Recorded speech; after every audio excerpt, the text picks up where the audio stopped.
o maior inimigo de Roma e o pior pesadelo. Aníbal Barca, um notável general e estrategista, é amplamente reconhecido como um dos maiores líderes militares da história. Sua destreza no campo de batalha foi tão formidável que ele se tornou o único homem que incutia temor em Roma. Hoje, a grandiosidade militar e o domínio da Roma antiga são incontestáveis para o público moderno. No entanto, essa certeza nem sempre existe. Durante a maior parte do terceiro século a.C., Roma envolveu-se numa série de conflitos com outro poderoso estado mediterrâneo, Cartago. O mais intenso desses confrontos foi a Segunda Guerra Púnica, que colocou Roma diante de seu maior desafio então até. Apesar de, eventualmente, a Roma emergir como vitoriosa, nunca esqueceu o homem que orquestrou a sua derrota mais humilhante, Aníbal Barca. Por quase 2 décadas, Aníbal descobriu os romanos. Ele invadiu a Itália e forçou Roma a lutar pela própria sobrevivência. Todos os exércitos enviados para detê-lo pereceram, pois Hannibal empregou uma série de estratégias e táticas inovadoras para superar e derrotar seu inimigo superior.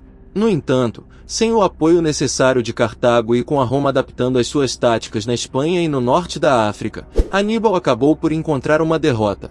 Forçado a fugir dos romanos, ele passou seus últimos anos em vários cortes dos reis helenísticos. Em sua morte, ele conseguiu mais uma vez superar seus inimigos ao tomar veneno antes que os romanos conseguissem capturar seu pior pesadelo. Aníbal Barca, os primeiros anos. Quando o pai de Aníbal, Amílcar Barca, se preparava para empreender sua jornada rumo à Espanha, ele levou seu filho, com apenas 9 anos na época, a um templo em Cartago. Lá, ele fez com que Aníbal jurasse uma hostilidade eterna contra Roma. Esse famoso episódio é emblemático da personalidade de Hannibal e de sua missão vitalícia, derrotar e humilhar a emergente República Romana e, ao mesmo tempo, restaurar a grandeza de Cartago. No entanto, é importante notar que esta narrativa foi registrada predominantemente pela parte vencedora dos conflitos. Não existem fontes cartaginesas sobreviventes, e Políbio, o historiador grego que descreveu a vida de Aníbal e seu papel na guerra, estava, de fato, alinhado com o ponto de vista romano. Apesar dessa clareza viés, pode haver algum fundamento na história. A família de Aníbal, os Barcidas, foi uma das mais proeminentes de Cartago e uma ferrenha adversária de Roma. O pai de Hannibal, Amílcar, havia se destacado como comandante durante a Primeira Guerra Púnica. Uma guerra que se estendeu por 2 décadas culminou com a derrota de Cartago e a perda da maior parte de seus territórios ultramarinos, incluindo a rica ilha da Sicília. Além disso, Cartago teve que pagar enormes indenizações de guerra aos ciganos. Para evitar a ruína de sua nação, Amílcar Barca decidiu expandir a influência e o território de Cartago na Península Ibérica, atual Espanha e Portugal. Essa região era rica em recursos, e as minas de ouro e prata ibéricas poderiam ser utilizadas para quitar as reparações de guerra a Roma e financiar o exército cartaginês. Amílcar partiu nessa missão em 237 a.C., acompanhado por seu filho Aníbal. Muitos anos se passaram antes que Hannibal visse sua cidade natal novamente. Por 9 anos, Amílcar fez campanha na Península Ibérica, expandindo profundamente o alcance de Cartago na região. A infância de Aníbal foi passada em um ambiente militar, e, aos 18 anos, o jovem já comandava tropas. A morte de seu pai em 228 a.C. e a de seu irmão, 7 anos depois, deixaram Aníbal no comando de todas as forças cartaginesas na Península Ibérica, com apenas 26 anos de idade. Aníbal rapidamente consolidou seu poder na Espanha, tornando a cidade costeira de Cartagena, conhecida como Nova Cartago, uma base de poder militar e econômico de sua família. No entanto, a rápida e descontrolada expansão da influência dos Barcidas na península preocupou o Senado romano, que decidiu intervir. Para conter o poder de Aníbal na região, Roma firmou uma aliança com a cidade de Saguntum. Conforme um aviso prévio, o rio Ebro atuava como uma linha divisória entre a esfera de influência romana e cartaginesa. Saguntum estava localizado ao sul do rio Ebro, e Aníbal estava presentemente romana ali como uma violação desse acordo. Ele cercou a cidade e a capturou após 8 meses de cerco. Em 219 a.C., Roma aproveitou a oportunidade para exigir que Cartago entregasse Aníbal, dando início à Segunda Guerra Púnica. Atravessando os Alpes. Aníbal estava plenamente consciente da situação estratégica desfavorável que Cartago enfrentava. A supremacia naval romana impedia qualquer possibilidade de um ataque direto via mar, enquanto as legiões romanas superavam consideravelmente o seu próprio exército. Um comandante menos desarmado provavelmente teria optado por uma estratégia defensiva, transformando o rio Ebro em um bastião formidável.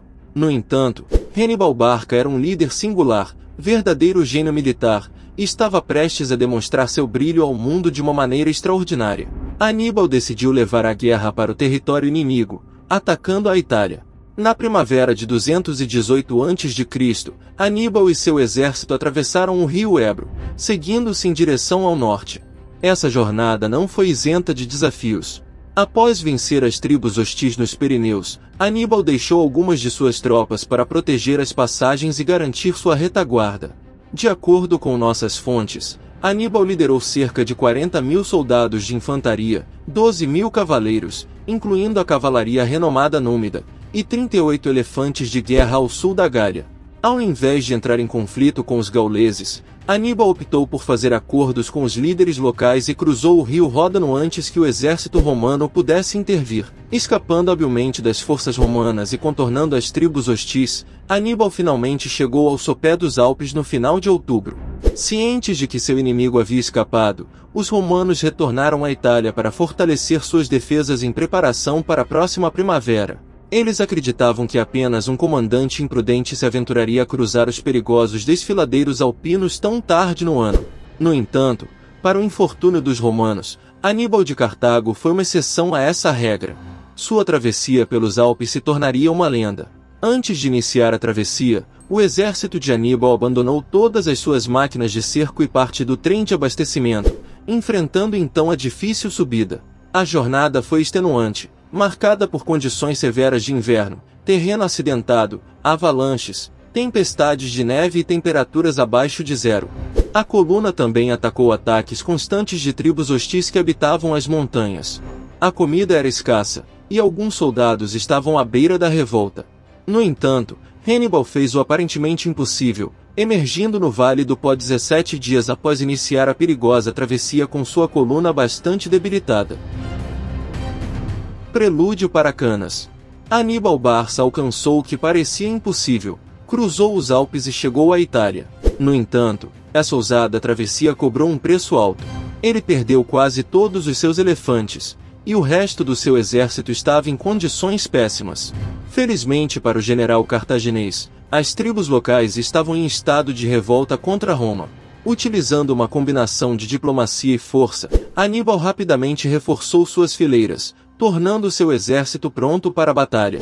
O súbito apareceu dessa ameaça hostil em suas portas pegou os romanos de surpresa. No entanto, eles agiram com rapidez, enviando o general Cipião, pai de Cipião africano, para enfrentá-lo. Em novembro de 218 a.C., os dois militares retornaram às margens do rio Ticinus. Os romanos sofreram uma derrota, com Cipião gravemente ferido e obrigado a recuar. Esse evento marcou o início dos triunfos de Aníbal na Itália, que eventualmente levou a Roma a um de seus momentos mais desafiadores.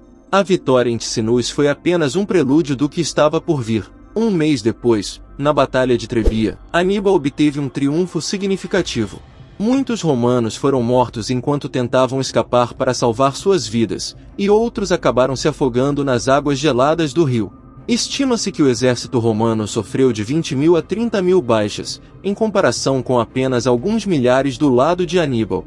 A Batalha de Trebia foi um sucesso retumbante para Aníbal, e a notícia de sua vitória foi recebida rapidamente entre as tribos locais, que aderiram à sua causa. Logo em seguida, outra vitória se segue. Na primavera de 217 a.C., Aníbal surpreendeu novamente os romanos, que havia bloqueado duas das principais rotas pelos Apeninos que levavam ao sul. Em vez disso, Hannibal liderou seu exército através do Vale do Arno, um pântano que se acreditava ser intransitável. No entanto, essa marcha teve seu preço. Os soldados se afogaram nos pântanos ou morreram muitas infecções, e o próprio Aníbal perdeu a visão de um olho. Nas margens do lago Trasimene, Hannibal Barca armou uma emboscada brilhante, aniquilando o exército romano perseguidor.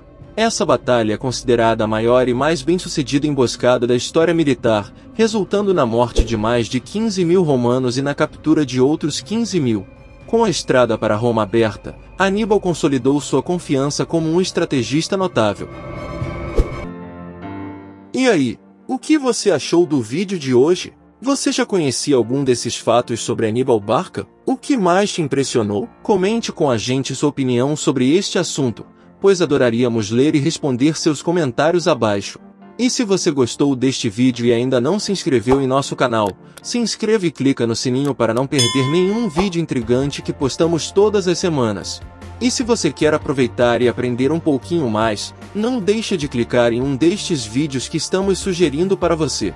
Lembre-se de que conhecer o passado é compreender o presente e preparar-se para o futuro. Até o próximo vídeo.